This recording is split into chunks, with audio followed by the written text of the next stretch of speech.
நம்ம இன்னைக்கு மணத்தக்காளி கீரை பொரியல் எப்படி பண்ணலான்னு பார்க்கலாம். இதுக்கு தேவையான பொருட்கள் என்னன்னு பார்க்கலாமா? பாசிப்பருப்பு ஒரு கைப்பிடி அளவுக்கு, ஒரு கட்டு கீரைக்கு, மஞ்சத்தூள் 1/2 டீஸ்பூன், சின்ன வெங்காயம் 8 to 10, தாளிக்கிறதுக்கு பார்த்தீங்கன்னா கடுகு உளுத்தம்பருப்பு 1/2 டீஸ்பூன், 2 வரமிளகாய், அதுக்கப்புறம் பார்த்தீங்கன்னா தேங்காய் ஒரு பட்டை 2 டீஸ்பூன் போட்டுக்கலாம்.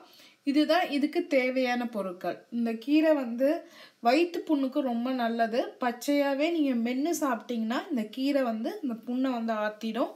இப்போ எப்படி செய்யலான்னு பார்க்கலாம். ஒரு வடை சட்டியில் எண்ணெய் விட்டுக்கலாம்.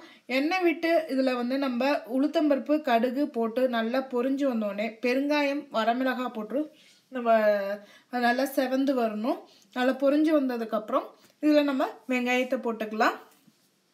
இப்போ நல்லா செவந்து வந்திருக்கு. இதில் இப்போ நம்ம வெங்காயத்தை போட்டு வெங்காயம் நல்லா வாடணும். இந்த வெங்காயத்துக்கு தேவையான அளவு உப்பு போட்டுக்குங்க. இப்போ அது மேலேயே நம்ம கீரை பாசிப்பருப்பு போட்டிருக்கோம்.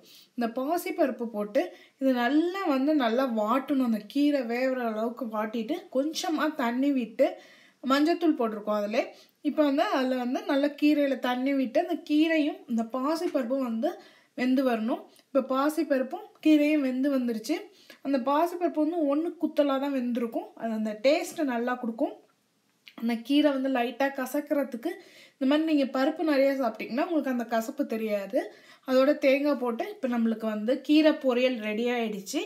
இந்த கீரை பொரியல் ரசம் சாதம், சாம்பார் சாதம், தயிர் சாதத்துக்கு சாப்பிட்டிங்கன்னா சூப்பராக இருக்கும்.